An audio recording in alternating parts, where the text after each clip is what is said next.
안녕하세요. 정인설의 워싱턴 나우입니다. 저도 많은 국민들과 그 염원을 담아서 저도 오늘 깔맞춤을 좀 해봤습니다. 한국 대표팀의 브라질전 승리, 8강 진출을 기원하고 또 산타랠리를 염원하는 마음에서 한번 빨간색 넥타이를 매봤습니다. 아무리 우리의 소원, 희망사항이긴 하겠지만 한국 대표팀의 목표는 월드컵 우승이다라고 얘기를 하면 다들 어떤 반응을 보일까요? 다들 되겠냐?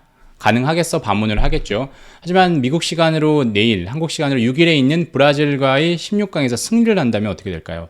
2002년 때처럼 기대를 좀 섞어서 꿈은 이루어진다. 이렇게 맞장구라도 칠 수 있지 않을까요? 주어를 바꿔서 독일과 이탈리아로 한번 가보죠. 독일 다 기억에서 잊혀지셨겠지만 2014년 월드컵 우승팀입니다. 그런데 이번에 16강에 연달아 두 번 내리 탈락을 했죠. 아예 이탈리아는 월드컵 본선에도 진출을 못했습니다. 두 번 내리 지금 탈락을 했습니다. 그런데 이 두 팀이 월드컵 우승하겠다라고 하면 어떤 반응을 보일까요? 일단 16강에나 진출하고 얘기해. 일단 월드컵에나 나와. 이렇게 얘기를 하겠죠. 이제 종이호랑이로 전락해버린 잊혀진 우승 후보가 된 독일과 이탈리아처럼 이 우승이란 게 허황된 목표가 돼버렸죠.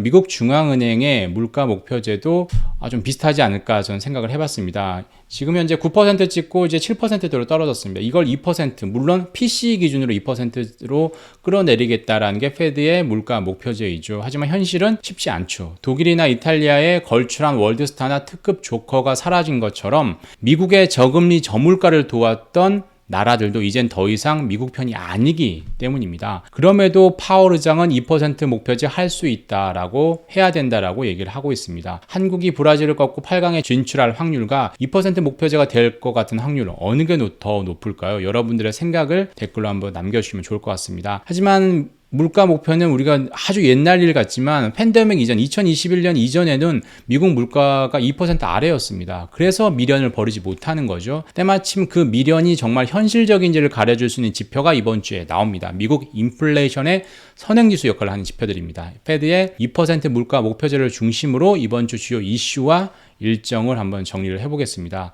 2% 물가 목표는 파월의 18번 단골 발언 중에 하나죠. 공식 행사가 있을 때마다 인플레이션 목표치 2%를 달성하기 위해서 아직 갈 길이 멀다 이런 말들을 반복하고 있습니다. 파월뿐만 아니라 이 페드 이사진 모두 그 말을 앵무새처럼 반복을 하고 있죠. 2% 신봉론자는 현재 페드 이사진 FOMC 멤버들뿐만 아니라 전임자들도 마찬가지입니다. 대표적인 게 2% 물가 목표제를 처음 도입한 벤 베렌키 전 페드 의장이죠. 이번에 올해 노벨상 경제학상 수상자죠. 그때 기념연설을 브루킹스 연구소에서 했는데 제가 갔습니다. 그때 뭐라고 했냐? 2% 물가 목표제를 지금 와서 변경하면 페드의 신뢰도를 위해서 좋지 않다라고 얘기를 했습니다.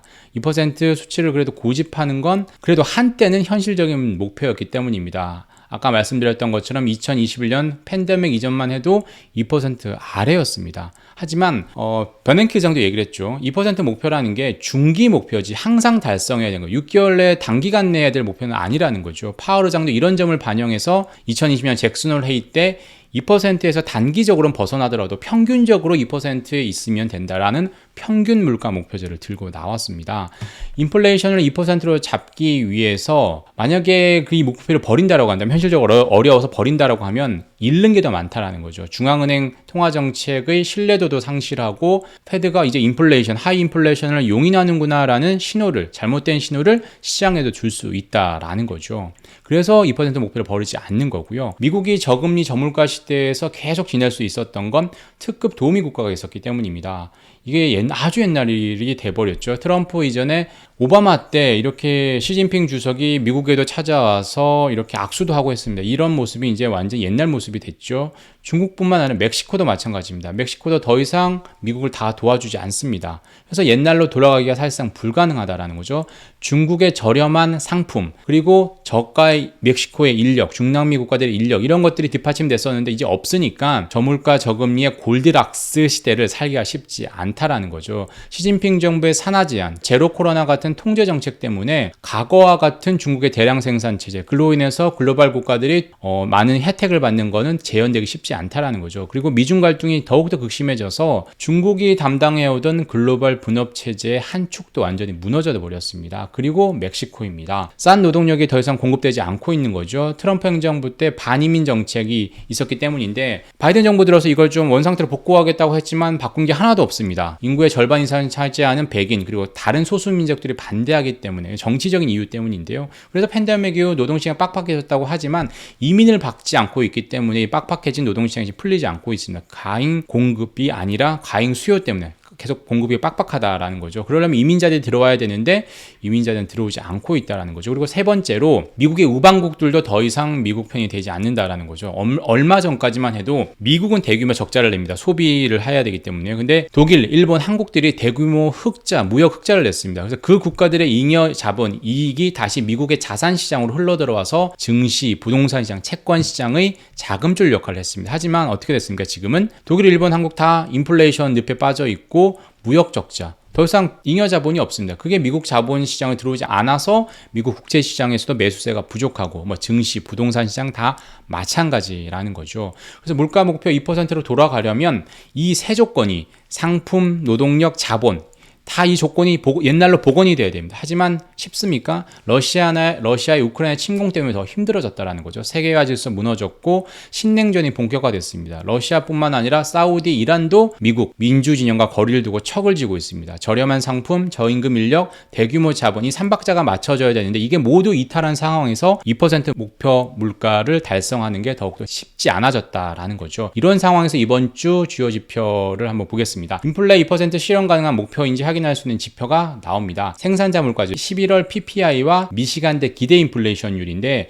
모두 9일 금요일에 공개가 됩니다. 이 두 지표는 다음 주죠. 13일에 발표되는 11월 CPI의 선행지수 역할을 합니다. 생산자 물가는 고스란히 소비자 물가에 전가되고 기대 인플레는 수요 측면을 움직여서 소비자 물가에 반영이 되죠. 지난주에도 제가 이 얘기를 했었죠. 그런데 생산자 물가부터 보면 3월에 11.7% 찍고 한동안 11%대 머물러 있다가 7월부터 좀 떨어져서 8% 찍고 이번 11월에는 7% 초중반대로 지금 예상이 되고 있습니다. 그러면 금리 결정의 절대적 변수를 하면 11월, 다음 주에 나오는 11월 CPI에도 긍정적인 역할을 하겠죠. 문제는 기대 인플레입니다. CPI와 PPI는 하락세인데 기대 인플레가 최근에 좀 상승세입니다. 이 5년 기대 인플레, 5년 후에 인플레이션이 얼마나 됩니까? 라는 그 설문조사의 중간값이 10월에 2.9, 11월에 3% 올랐다라는 거죠. 그리고 단기 기대 인플레만 보면 이건 미시간대 조사 기준입니다. 10월에 5% 확 올랐다가 11월에 4.9% 떨어졌습니다. 단기와 장기가 다른 부분으로 움직였다라는 거죠. 다른 방향으로. 그런데 이번 11월에 좀 같은 방향으로 움직이면 인플레 방향이 좀 더 분명해져서 금리 상승폭을 예상하는데 조금 더 도움이 될 수 있다라는 겁니다.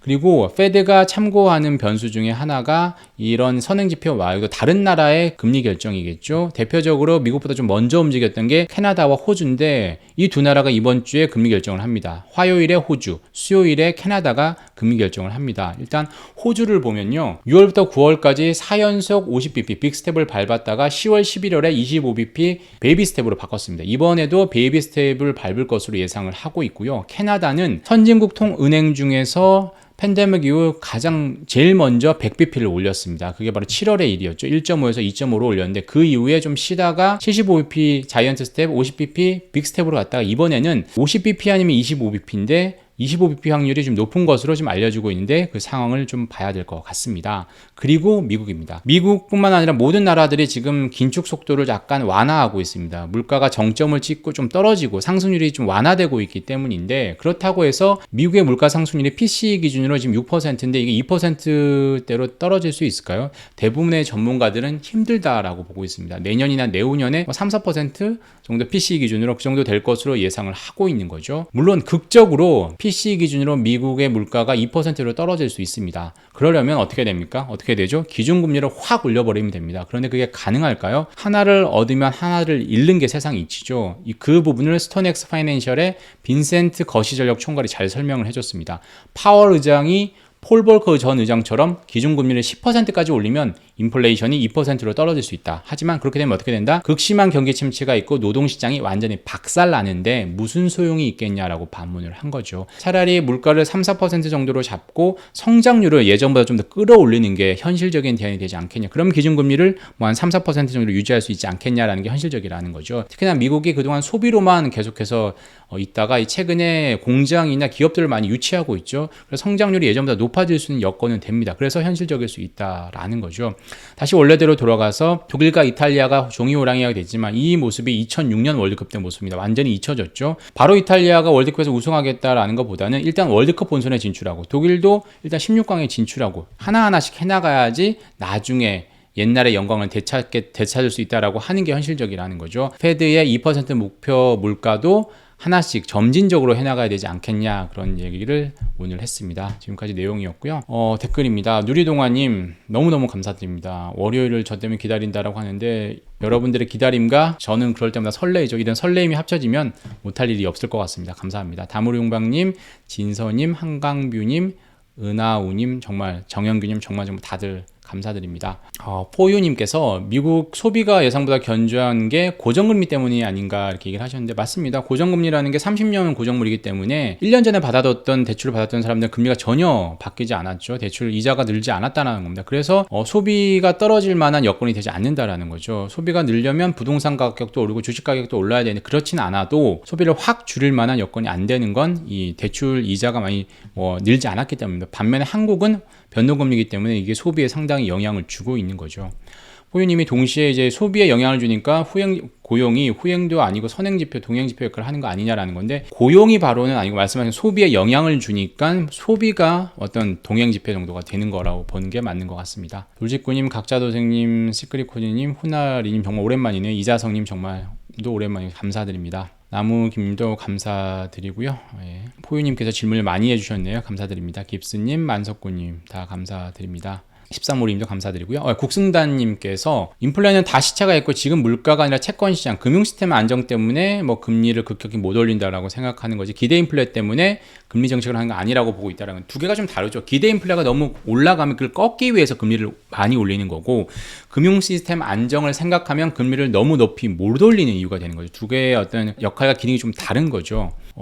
잉여님의 질문에 대해서 윤재성 CIO님께서 답변을 해주셨습니다. 파월이 더더욱 강하게 나가야 된다는 그 부분인데 제 기억에 윤재성 CIO님께서 제 영상에 답글을 달아준 건 처음인데 영광으로 생각합니다. 정말 많은 분들 중에 가장 부지런히 열심히 해주시는 분이죠. 열정적으로 해주시는 분이죠. 저도 많이 배우고 있습니다. 감사드립니다. 조슈아리님께서 제가 지난주에 어디로 튈지 모르는 축구공이라고 했는데 럭비공이 튈지 모르는 거고 축구공은 둥글다라는 거 하는 거죠. 둘 다 예측 불가라는 측면, 예측하기 힘들다라는 측면에서 비슷한 성격을 가져서 제가 그 얘기를 드렸습니다. 풀소유님께서 이분도 오랜만인데 제가 정인 숏이다라고 얘기를 하셨는데 제가 다리가 짧긴 하지만 그것보다 이제 계속 숏 정말 안 좋은 비관론 암울한 얘기만 한다라고 생각해서 이렇게 얘기를 하신 것 같은데요. 기자들은 본질적으로 좀 어떤 사항이 있으면 약간 비판적으로 보게 돼 있습니다. 그래서 그런 부분을 좀 감안해서 봐주셔야 되고 균형감 있게 하려고 하는데 항상 좀 더 우리가 보지 못하는 이런 약간 리스크 이런 걸 좀 부각하는 면이 있는 것 같습니다. 그에 반해서 기자들보다는 애널리스트들은 약간 긍정적으로 보죠. 그래서 그 두 부분을 잘 균형감 있게 보시는 게 좋을 것 같다는 생각이 듭니다. 우두사버님께서는 블랙 프라이데이 때 구매력이 안 떨어진 것 같다라는데 그게 바로 카드 때문이다. 카드 빚이다 결국 얘기를 하셨는데 일단 물가가 작년보다 많이 올랐기 때문에 수량이 많아지지 않는다 하더라도 사면 일단 전체 소비 금액은 늘어나는 거죠. 그래서 그 온라인 구매액이 사상 최대였다라는 건데 전체 구매량으로 봤을 때는 최대였을지는 한번 잘 따져봐야 되겠죠. 그리고 계속해서 저축에 했던 걸 계속 가져와서 소비를 하고 있다는 거죠. 그래서 저축 여력은 지금 갈수록 떨어지고 있습니다. 그래서 역대 평균 이하라고 하고 있죠. 그래서 갈수록 소비가 줄어들 수 있는 여건은 돼가고 있다. 이렇게 봐야 될 것 같습니다. 네, 제규어77님. 저의 영상 오프닝에 저도 몰랐는데 이게 에이스의 오르테가라는 곡이라고 합니다. 저는 오르테가의 에이스라고 생각했는데 에이스의 오르테가라고 하는데 여러분 한번 이 원곡을 한번 들어보시면 약간 지금 우리 제 영상 인트로로 나오는 음악 분위기하고는 조금 다른 것 같습니다. 그래서 한번 에이스의 오르테가님도 저보다 덕분에 제규어77님 덕분에 저도 알게 됐습니다. 77이라는 숫자가 출생연도면 저랑 상당히 연관이 있을 것 같은데 덕분에 알게 돼서 너무 감사드립니다. 오늘 방송 여기까지 하고 저는 다음 주에 다시 찾아오겠습니다. 감사합니다.